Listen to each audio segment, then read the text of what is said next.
different tools, potential problems to solve. Again, these will be the things that you can expect from this session.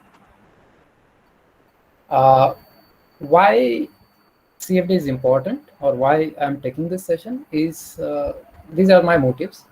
So if you are a student, then it helps you, this the computational fluid dynamics technology, it helps you to understand complex flow phenomena.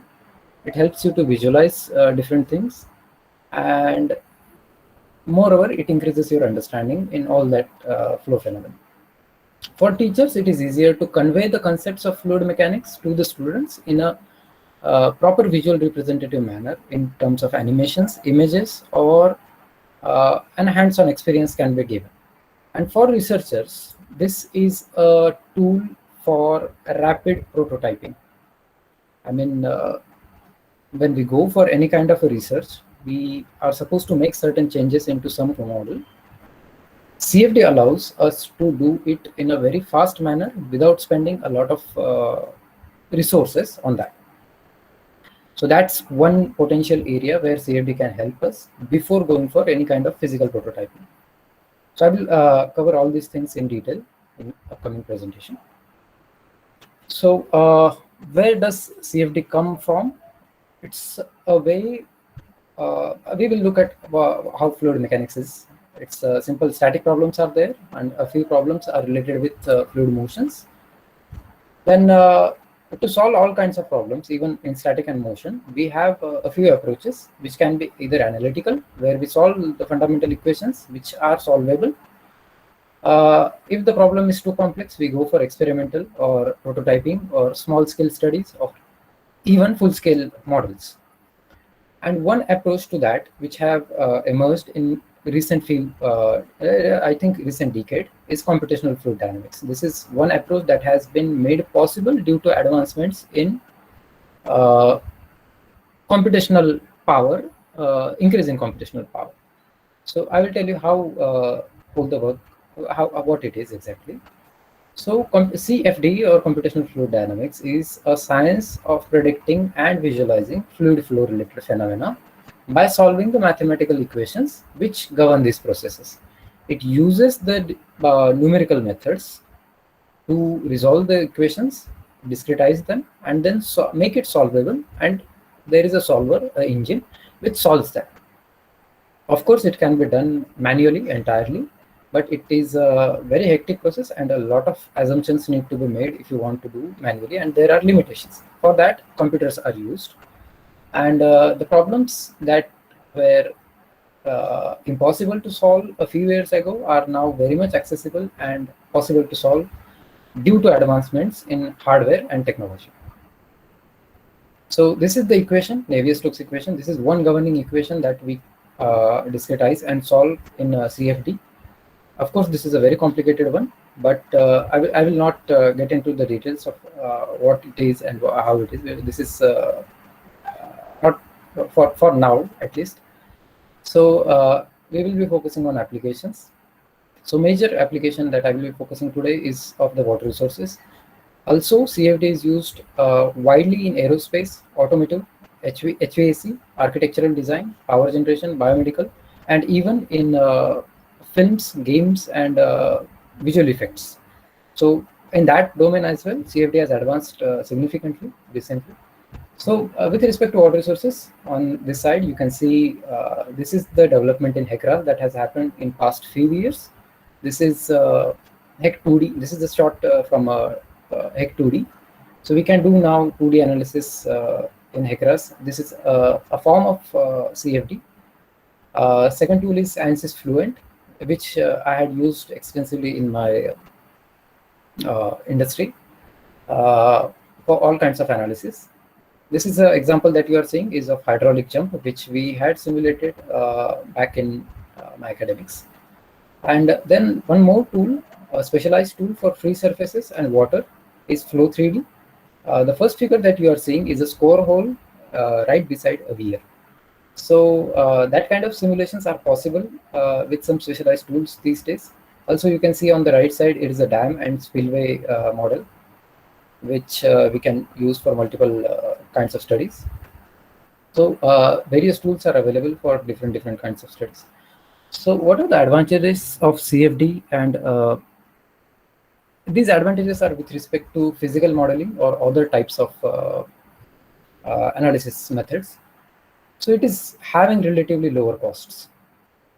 It is very fast. We can do rapid prototyping, as I have said earlier.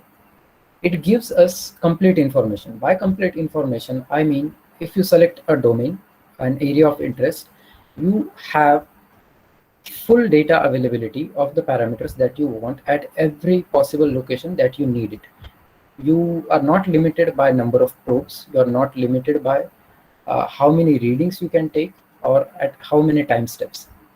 So you will be having a full set of data which you can process later on and which you can derive the results from. This is entirely different from the physical modeling study. Whenever you want to do such physical prototype or that kind of a study, you have to be taking the readings real time. You have to be in the experiment while running it. With CFD, it is not necessary. You run the simulation, you generate the data, and then you can extract it as per your convenience, and the information is entirely available for the full domain. Secondly, it can simulate realistic conditions, and it can simulate some idealistic conditions with some approximations. One more advantage with CFD is we do not need to scale the model in any way. We can simulate the full scale model. Let's say for a dam, when it is done as a physical prototype, it has to be scaled down considering the Freudian scale and all, or Reynolds scale.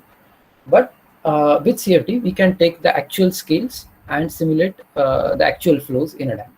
So it is not a necessity to scale down with CFD. So that's a good, that's one step that is being saved for scaling it. This is just an example what can be done. Actually, I had solved two similar problems of this kind. This is a spillway that has been modeled in CWPRS. I'm not sure exactly which dam it is. It is available from their website. This is a ski jump bucket, and ski jump buckets have various complications in them.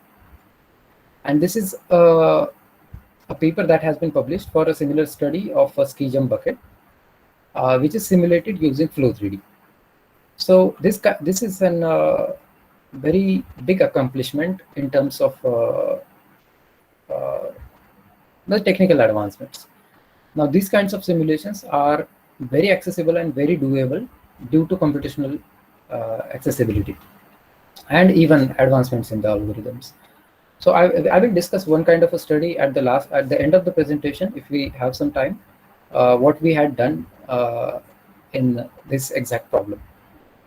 So, but there are a few limitations that we must keep in mind while we adopt this tool.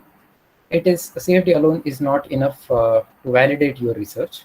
You must have some background either in literature, either in analytical solutions, or if you don't have that, you must go for a physical model study to validate your research. At least one validation you will require to publish your research.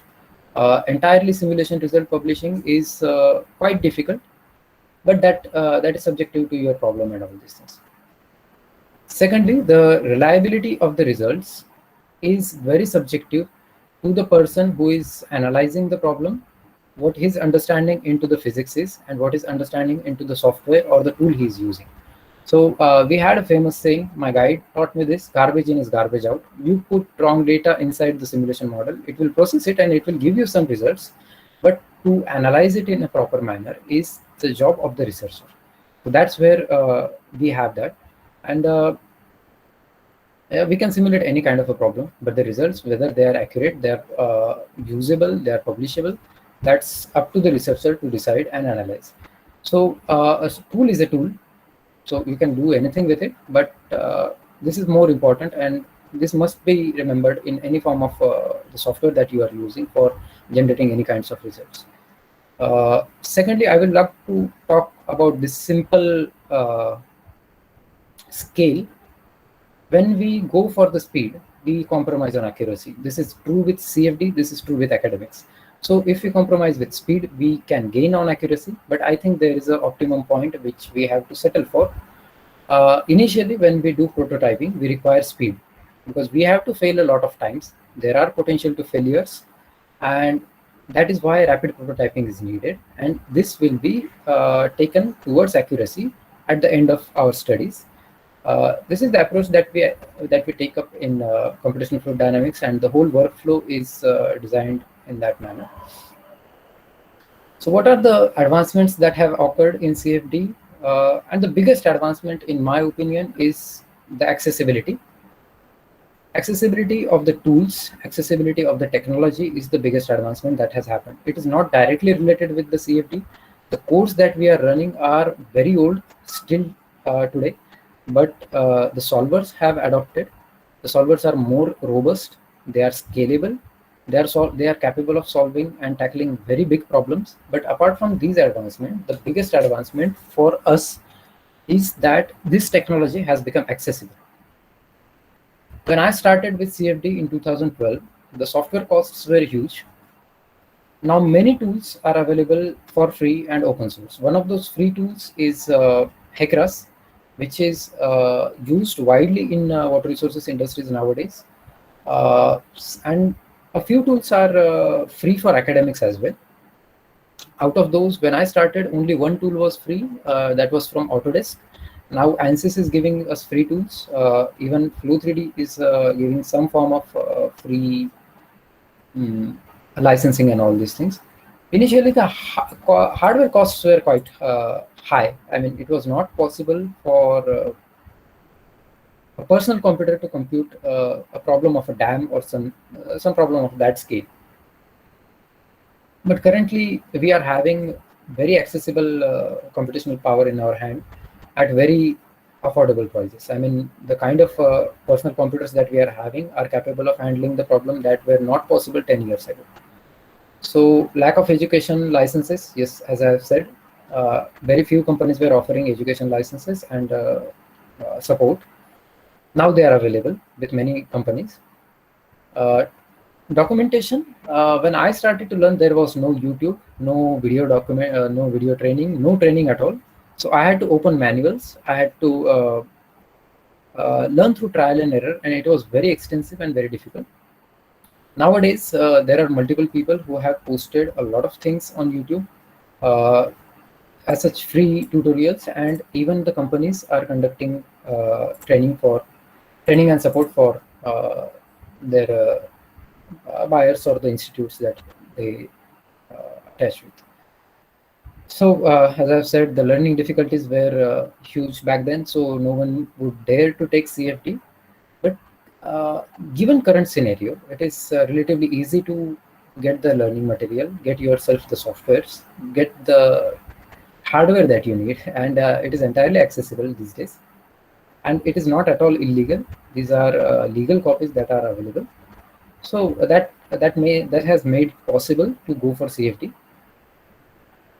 Initially, the tools were also in a way limited to tackle water resources problem. And when I say water resources problem, we have one particular complexity that we look at. It's free surface flows, and not many tools were available to tackle this complexity specifically. But now even HECRAS has that capacity to simulate free surface flows in two-dimensional at least. But and secondly, even whatever the solvers are, they are improving on their algorithms and they are becoming more robust. The simulations don't fail every now and then because of numerical inconsistency or errors or all these things. So the solvers are robust. Secondly, majority of the softwares these days, they focus on ease of use, or their GUIs are available, and they are user oriented. Initially, when we took up HECRAS or any kind of a tool, it was not designed with the convenience of user.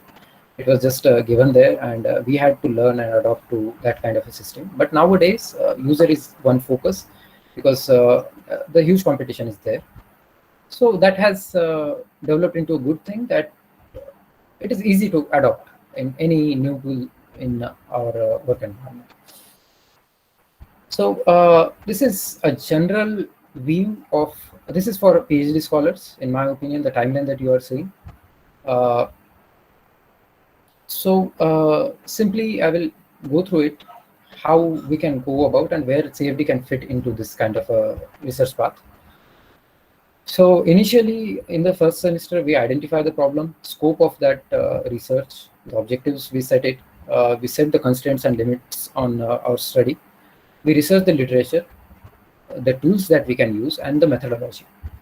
Slowly in the second semester, we try and understand the concepts, we learn the tools, and we develop a research methodology. This should happen in the first year. Second and the third year is for actual problem solving. We initiate, we struggle, we face challenges, and many times we fail. But moreover, we have to observe, learn through our experiences, correct our mistakes, and repeat it till we reach to our objectives. And at the last, we have to present our work, data findings, conclusions, reports, and publications. So where CFD fits here is in the problem solving. It can be a part of problem solving. So with CFD, you can have a tool which will allow you to fail without any expensive mistakes. So it's an entirely virtual thing. You don't have to build anything physically. So basically there is a zero cost to failure. It's only the time that you are investing for building certain thing. But that cost is paid off by the amount of experience that you will gain and the insights that you will gain into the physical process that you are trying to simulate or you are trying to model.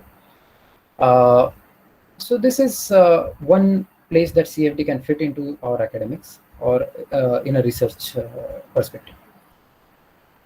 So how do we learn the tools? When we identify that a particular tool is useful for us, after that it's just tutorials. We refer the documentation, and the sources are there. Training sources are there. YouTube is full of video tutorials nowadays. Then we define the objectives of our problem, what we want out of that tool for our problem. Then we look for the input data that is required. Then we identify the data sources, we collect all that data. Then we start solving the problem, or we start simulating the problem. We research all that, and we fine tune our models, we validate them, and then we go for the variations. And at the last, we present our work mostly. So this was the learning path. Now, how we go about CFD analysis. So it has three distinct steps. First is pre-processing and setup. Second is solving and post-processing. So in pre-processing, we define the geometry, our domain, the extents of the domain, and we mesh it. This has to be done while keeping in view what kind of a problem that you are solving, what kind of physics is involved, how much accuracy you want in your domain, how many things you can neglect, and what kind of an approximation you can make. Secondly, we take the geometry and mesh into the solver. We set up the problem. We set up all the physical parameters to it, materials and fluid properties, flow parameters, different initial conditions, and all that thing. We make the model ready and we give it to the solver. The solver solves it. Even the computation power is, I just like to mention that it is available as cloud computing services as well. So we do not need to invest a lot into hardwares these days. So we can run on cloud. So the solvers run on cloud. Other things we have to done offline. And when the solver gives us the data files, we have to dig out the data that is of our interest. We can prepare images, animations, root data, text, or tables, and graphs out of that to make it in a to bring out the data and present it in a form that is understandable. That happens in the post-processing step. So this is a general phenomena. Whichever tool you select, this is the general workflow that we follow. So I would like to go about what tools are available currently.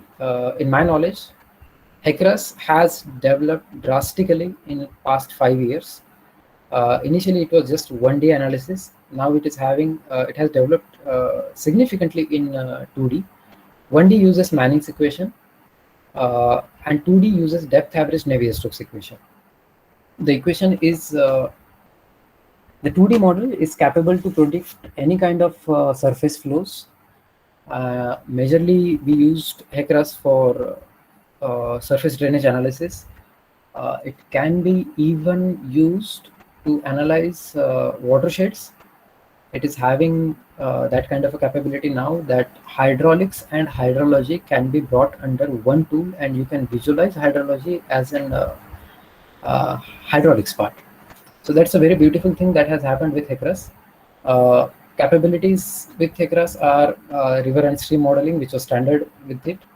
We can analyze bridges, culverts, sedimentation and scoring analysis. This tool is basically designed for water resources applications, so it has the potential to be used as a research tool, and it is widely accepted throughout the industry and academia as well. Secondly, what can be done with 2D is it is still an expanding domain for HECRAS, but it is very easy to adopt relative to other tools, because since this is designed as per the requirement of water resources, so it's easier to adopt for us. The advantages of HECRAS is it is entirely open source. It is totally free. There are no limits to its uses and capabilities, and it is very rapidly developing in its 2D capabilities. Second tool that I would like to mention is ANSYS. We were using ANSYS Fluent Solver. So I had worked for almost 2 years in my academics and 4 years in my industry experience in ANSYS. So it is a full 1D, 2D, and 3D solver. We can solve unsteady and steady flows in that. It uses Navier-Stokes equation. It has several models for modeling turbulence and all these things. But I will like to mention here that this is a general purpose tool. It is not designed specifically by keeping the requirements of a water resource engineer. However, we can use it for a majority of our applications. It just makes it a bit difficult in some certain scenarios. The advantages with ANSYS is it is very widely used even in industry and academia for fluid flow problems, other problems as well. It has very robust. It is for now for academics. I believe there is a 1 or 2 year student license available with some limited capabilities, but to learn that tool, it is enough. So that is also one development that has happened in ANSYS. It has happened in last few years that free student versions are available. One more tool that I would like to focus here is Flow3D. It is also a full 3D solver. It solves problems in a steady and steady manner. This thing has it is entirely designed while keeping free surface flows as the focus.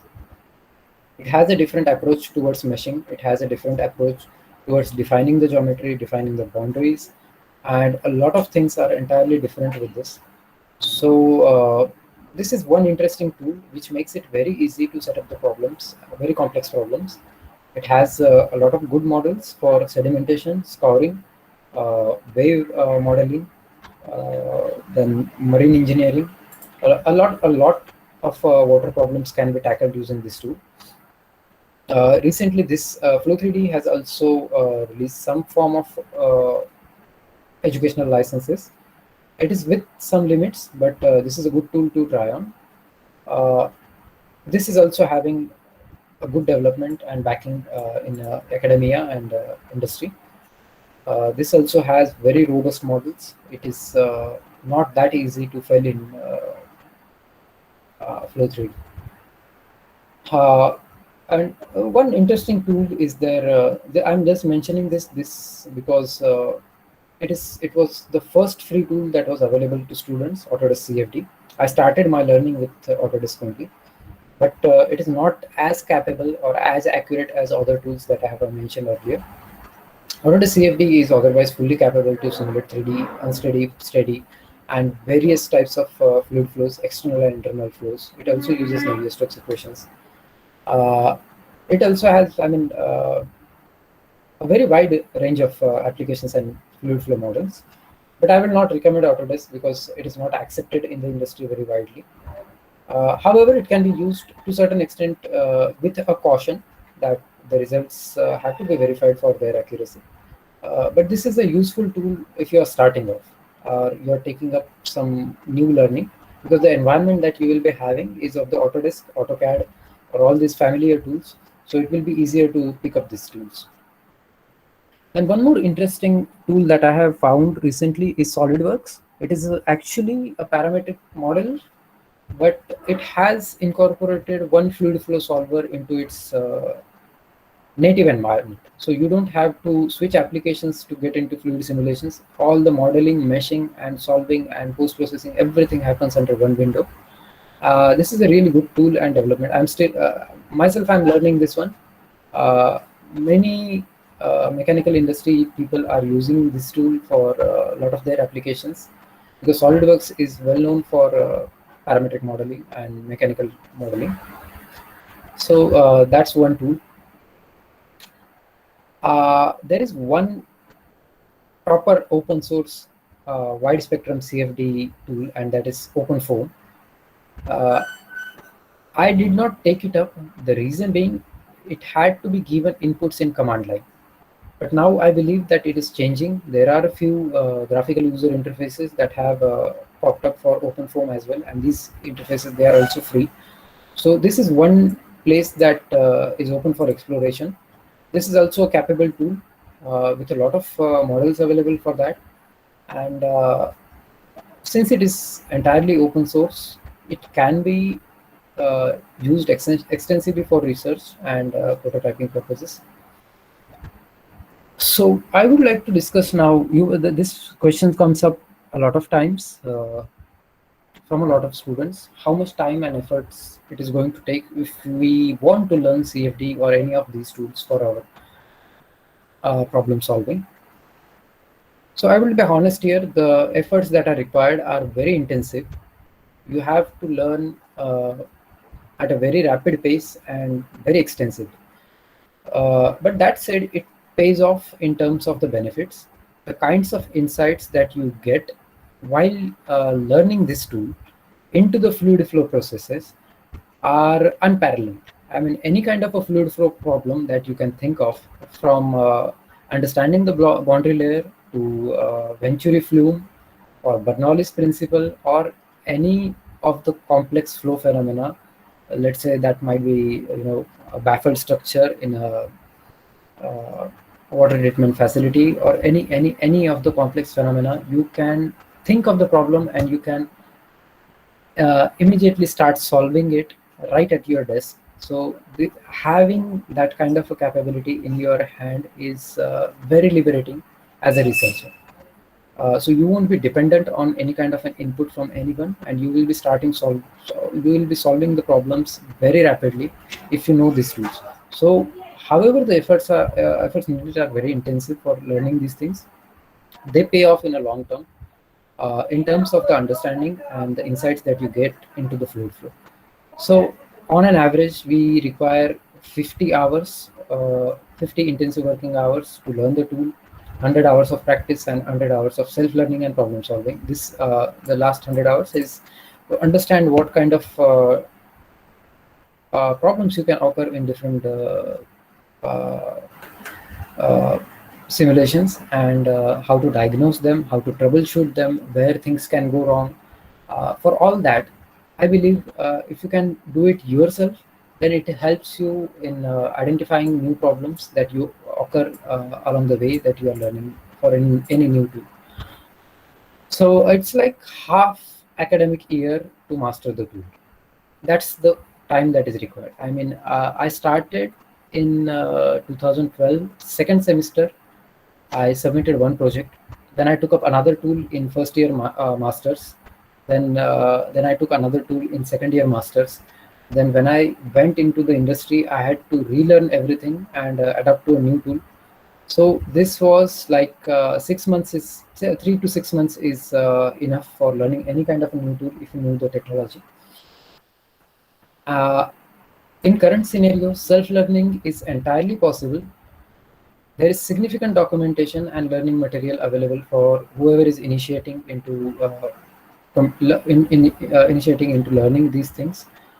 And a lot of training is also provided by the software providers, as well as there are some third-party providers who will give it for a price, but it is very accessible nowadays. So the approach that I would like to give for a scholar to adopt CFD into their curriculum is initial time you can invest to learn the tools. You can rapidly prototype your models. You can solve multiple cases or scenarios. This will enable you to look into what kind of the complications or the challenges that you might face while going for a full scale or a prototype physical model. And since you have those insights and the information about all those challenges, you can take the informed decisions for physical models and minimize your expenses. And the expenses can be in terms of monetary costs or temporal or time costs. So any kind of a mistake or failure that you incur uh, should not be costly. So CFD helps you in there. So you can make a lot of mistakes and you can learn very rapidly through those mistakes. So majority of the work can be done virtually. Now, given the situation in past 2 years with COVID, it's very difficult to get an access to a lab or a physical prototype or get it manufactured. So a lot of time is lost. So an ability to work on the problems virtually is very liberating in the current scenario. So decent computation power is available on personal computers. Even a laptop that costs that has a decent processor and a graphics card and a significant amount of RAM is very accessible and very affordable these days for students. Those kinds of machines can be utilized for problem solving at initial stages, and when we go for very large scale problems, we can take help of institutes and the kind of hardware that we have there. Uh, and as I have mentioned already, any kind of a fluid flow, any kind of, I mean, if you want to check the concepts of streamlines, path lines, vectors, or as simple as the most complex concept for understanding the boundary layer itself. So these can be actually visualized using these tools, and the kinds of insight that you will have are very rewarding. So you can take up any problem and you can start solving that. So some tools are available for academic licensing, and they are entirely free. Some tools, so that can be the approach for scholars. Uh, these are not so these are the problems that we can solve or take up potentially as research projects, or there is scope of innovation in this. This is not an extensive list. There are a lot more problems that we can tackle, but with the advancements we have pollutant transport or solvent transport. These can be simulated very accurately nowadays. Innovation and optimization scope is there in flow control structures, valves, gates, reservoir operations, or conveyance structures, or wherever there is a local exceptional conditions that has deviated from the standards. If we want to analyze or standardize it, then we can adopt CFD to check various structural changes into it and what kind of an effect it is making on the fluid flow or the uh, overall flow parameters. Then there is one scope, and a few projects are already going with SDGs. They are in risk analysis, specifically the dam break phenomena and floodplain mapping can be done using HECRAS, using Flow 3D, using ANSYS as well. Uh, Now, so hydraulic and some hydrological problems can be solved using HECRAS. As I've already mentioned, one interesting idea is we have in watershed development, we take up interventions in terms of contour trenches or deep CCTs, or then we put up nala bunds, or all these kinds of treatment that we give for watersheds. These can be analyzed using HECRAS, and it is fairly easy to do it in this tool. given the current technology, given the current state of technology. So that will be interesting to see if anyone takes up that kind of a study. And secondly, the hydraulics that we can solve with HECRAS are having far reaching implications in industry. We were using HECRAS extensively for 2 years after its release of 2D.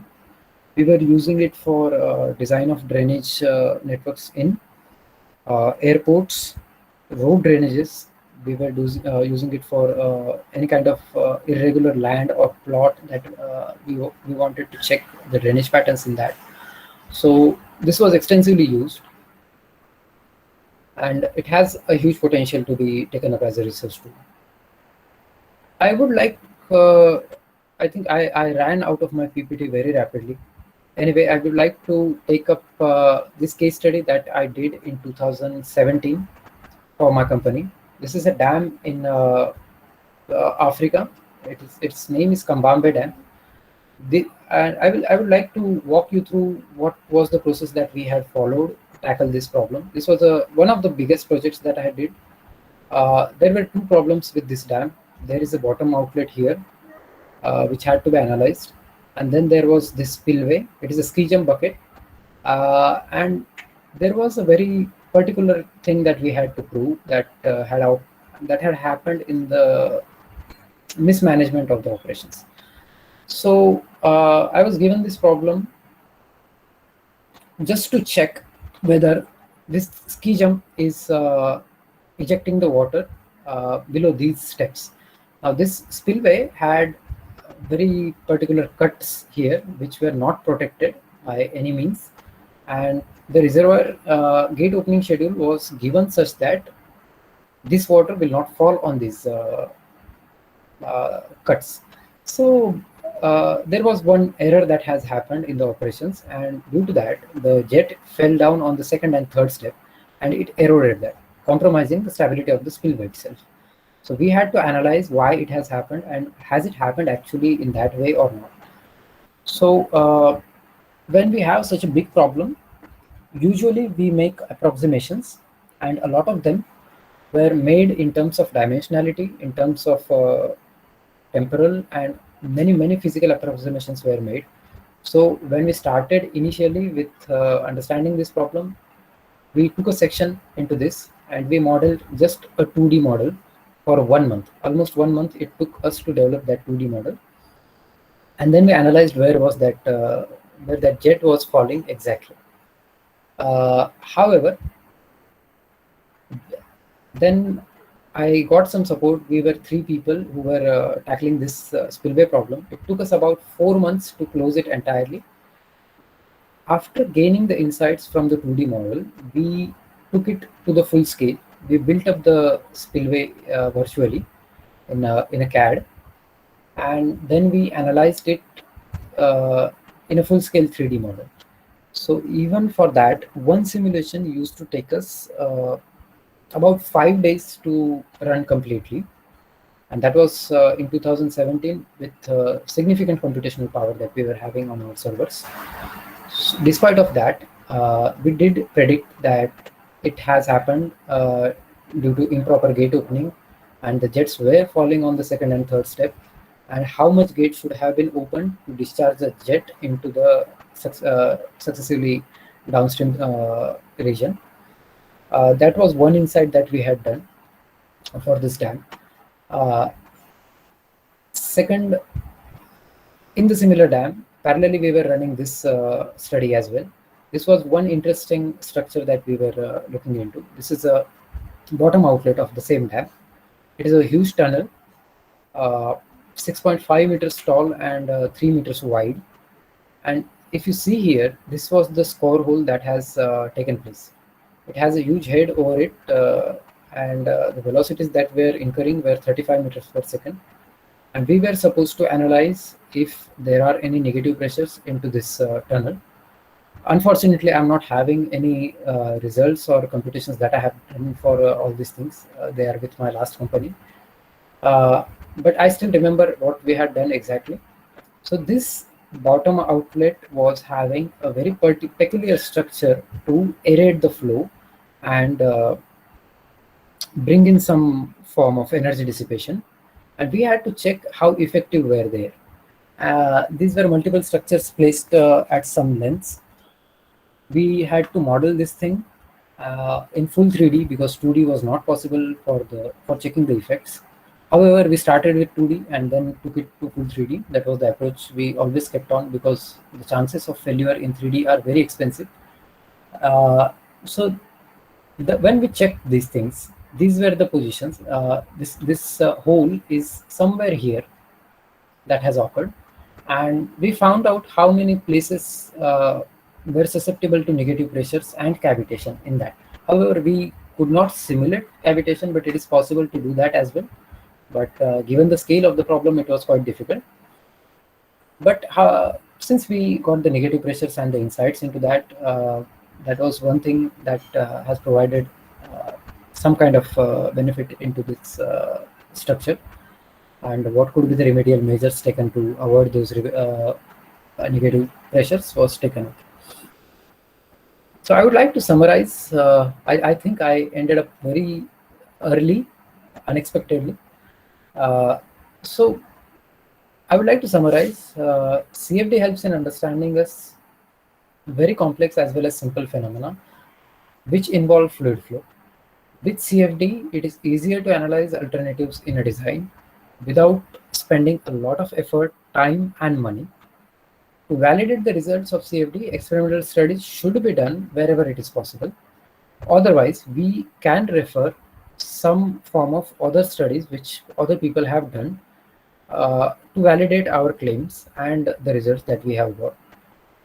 Advancements in computational capabilities have made it very accessible in form of technology. I mean, CFD as a technology, the solvers, the hardware, and the learning process has made it entirely adaptable in the current scenario. So that's just what I am, and this introduction was given to you. So, Aditya? Yeah. Can we? I think I can take up an interactive session for this. Okay, no problem. So So we if can begin with question answers, and yeah. if participants have any question, they can ask. Yeah. Okay. Meanwhile, I will ask one question, a small question. Yeah. Yeah, I think CD, the software require much time for simulation, I think, right? That used to be the case, but it depends on the problem that we are solving. Okay. But can we And reduce time of simulation by using higher yeah, compute it can. GPU? Okay. Yeah, that can be done. Okay. And how to the time reduction is entirely possible. Mm-hmm. Now, when I go for rapid prototyping, the time that is required for running one kind of simulation or problem is like half hours to 1 hours, or that depends entirely. But that can be Okay. brought down. Yeah. Mm-hmm. But when we go for the full scale model Mm-hmm. with all the complexities, then the time required might be higher.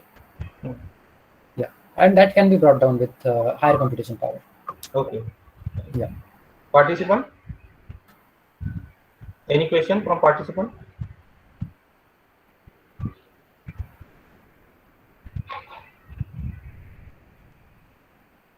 Okay. No. Yeah, I mean, this is one thing that has been there with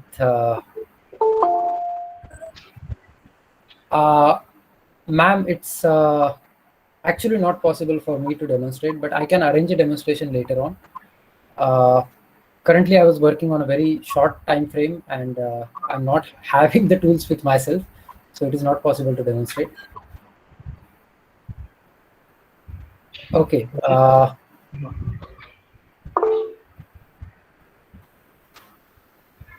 Ranjit, you can Okay. read it from chat box. Okay, yeah. So Balaji is asking me what kind of learning material is available, any other problem that has been solved. So yeah, Balaji, the material is available majorly with the software, the documentation comes up. They also have, it entirely depends on what kind of a tool you are choosing and how to get the learning material for that. So that is very subjective. Secondly, A few channels are there in my view, which on YouTube, which have collected a lot of learning material, and I will compile a link, and by the end of I think the workshop, I will be able to give you all those things. So yeah, learning material again, Rahul, I will be giving you that. And the demo would have taken a lot of time, in my opinion. I would have been possible to give it for Hackeras or something, but all the data sets that are required are not available with me. I mean, to be frank, I have left my job last year, and I'm not in touch with majorly civil background and all these research activities. That is why that is the one reason that I am not able to give you any demo on very short notice. So, but I can arrange that. I can arrange that one for you. Aditya, will it be okay if we can go for a YouTube video which will show what kind of Yeah, yeah, capabilities no it is? problem. Go ahead, go ahead. Yeah. So just a moment. Let me. Even I have to find for because. Use Uh, Ranjit, use tab option to show YouTube video. Okay. Sorry. Use tab option Okay. to Okay. show YouTube video. No, Okay. I have it in another window. Not a Okay. problem. Okay.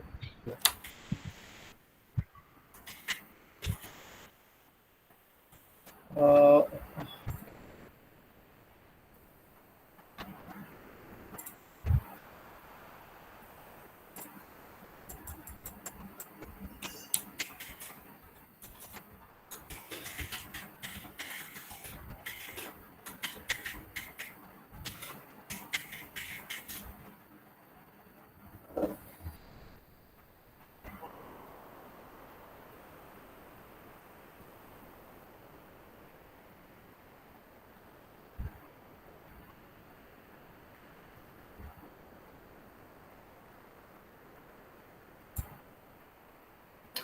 yeah. I'll be switching the window.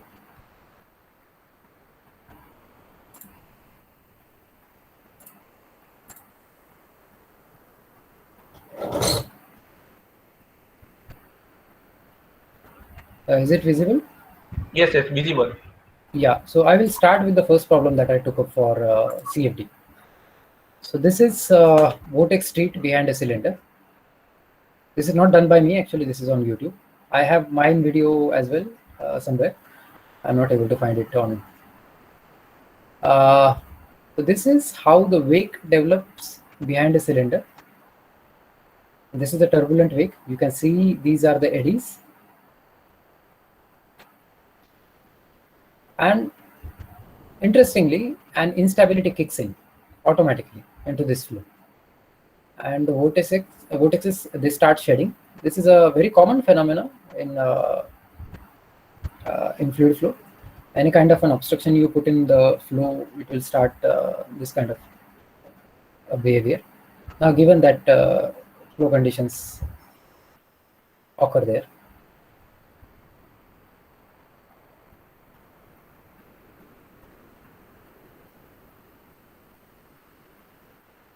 this is the kind of an insight that this tool can give you.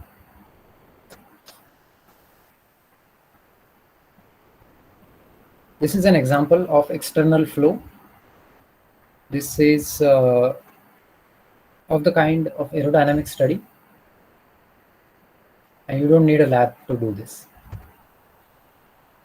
So one more thing I would like to go for is, let's say,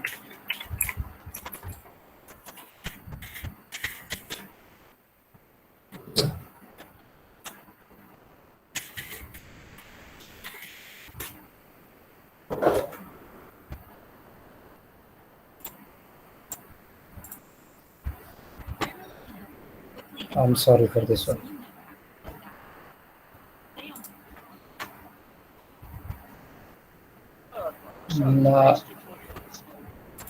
Yeah, now this is a tutorial for a step spillway.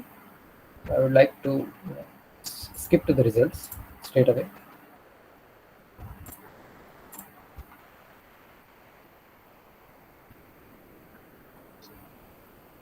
We did multiple studies like these as well. For step spillway, even sedimentation on step spillway, deposition of sand, and all that kind of studies.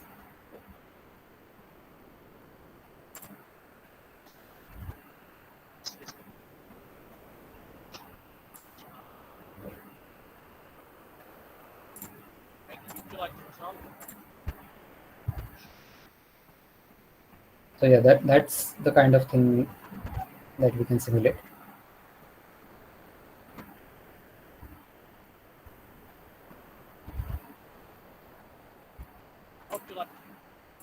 I would like to get into Flow 3D.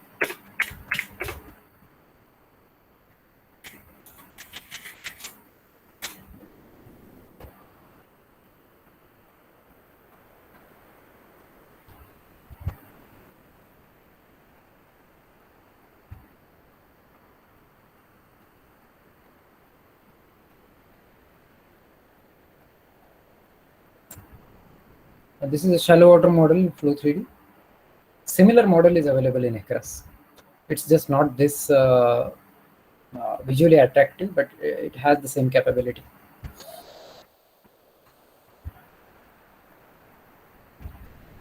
This is showing us the flow through a stream, a natural stream.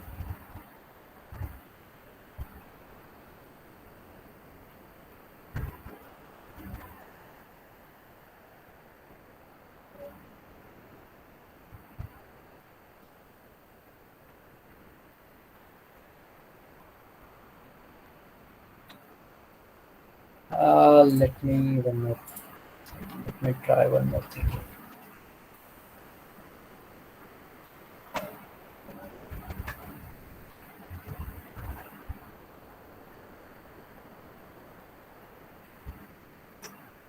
Yeah, now this is a hydraulic jump simulation in Flow 3D.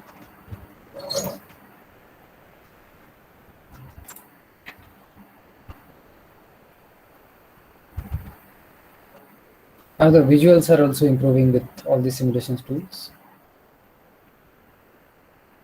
For this, on the lower side, it is velocity gradients that we can see, higher velocity and lower velocity, how it diffuses, where the turbulence occurs, and all these things we can see.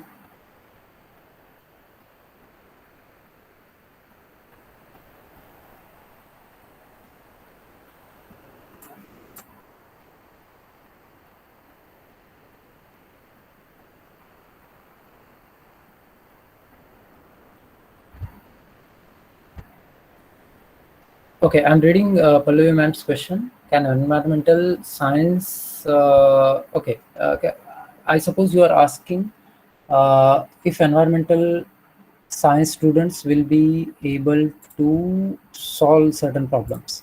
Am I correct, ma'am?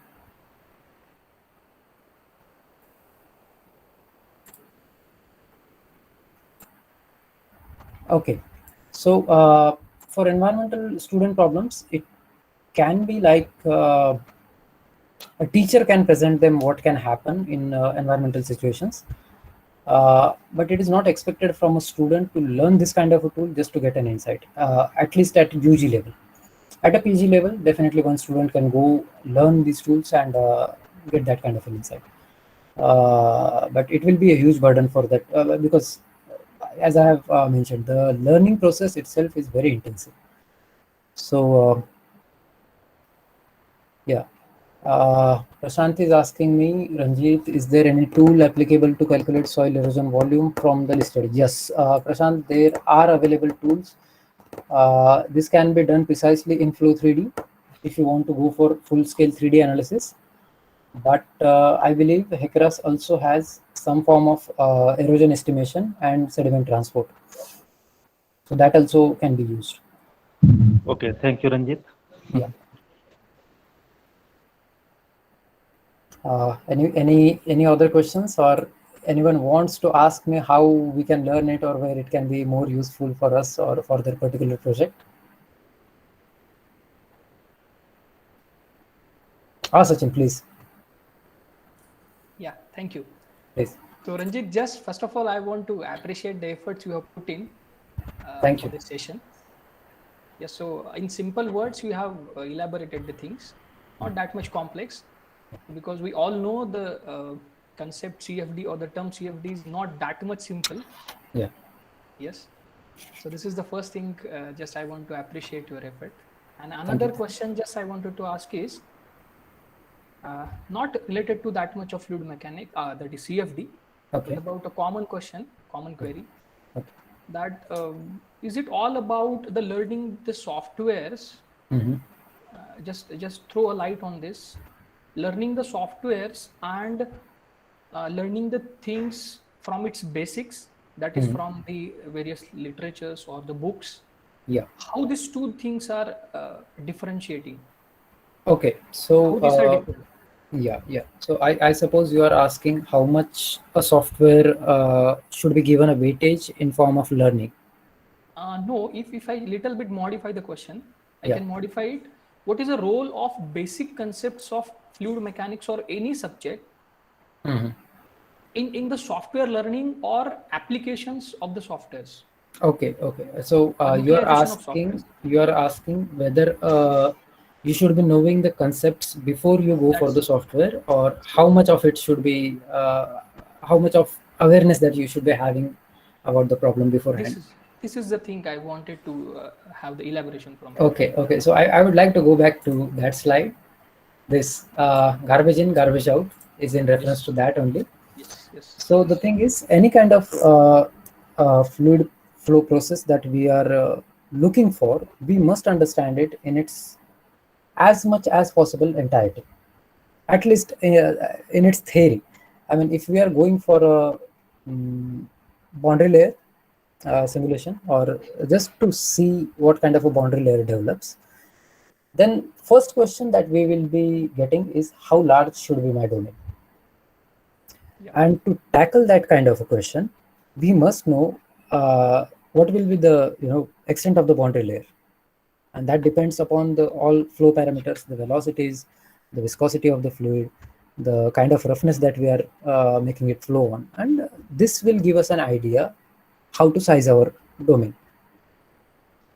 So this is just one example, but these kinds of insights help us solve the problems very efficiently. This is from setting up the problem to understanding what the solver has done for us, and to understand whether the results are accurate, or how accurate they are, or whether they are usable or not usable. To make that kind of a judgment, we must need the fundamentals solid. Yes.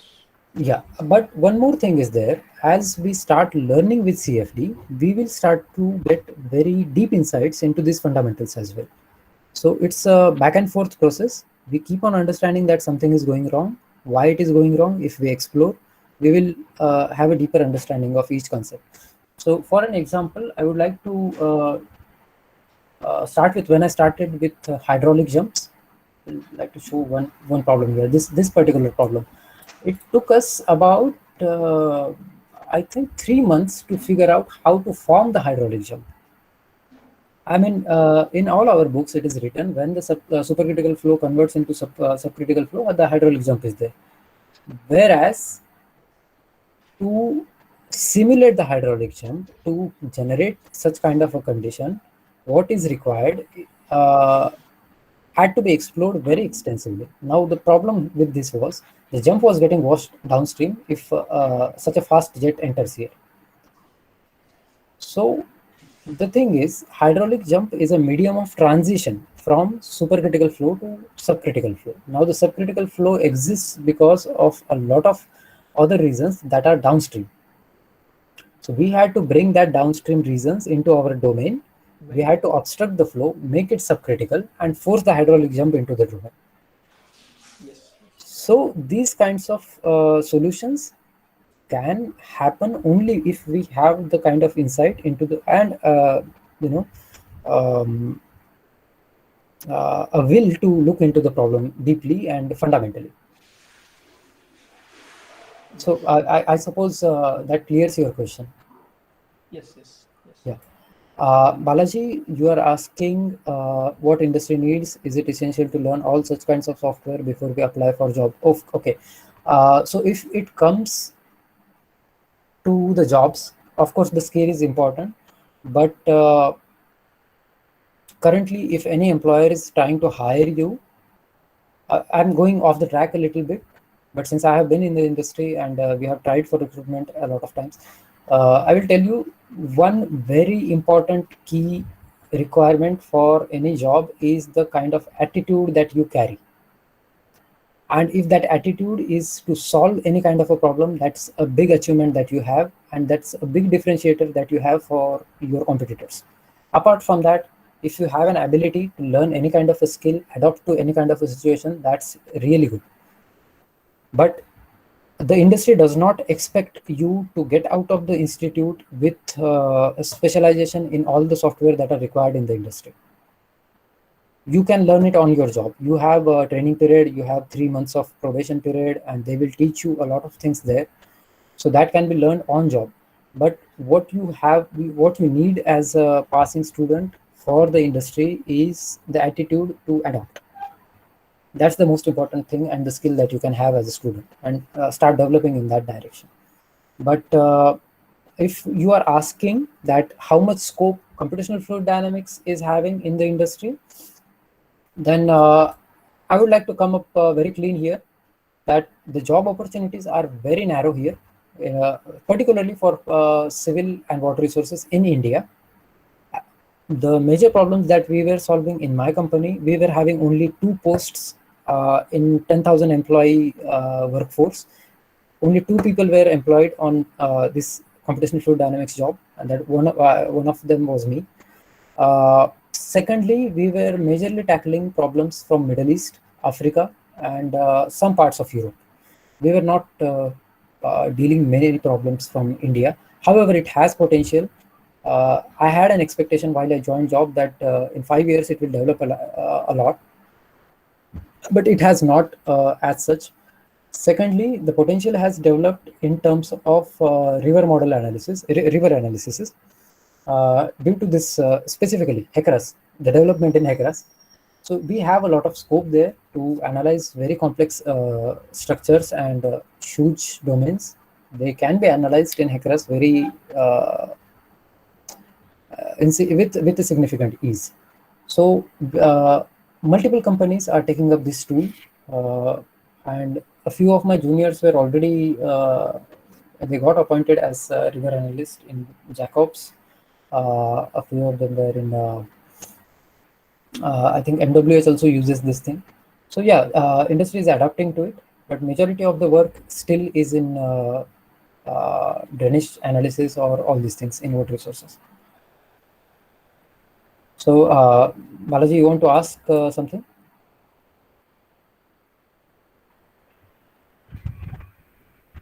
Okay. No, sir, it's clear. Okay. Any question? Participant can directly ask. Yeah, straight away, please. Yeah.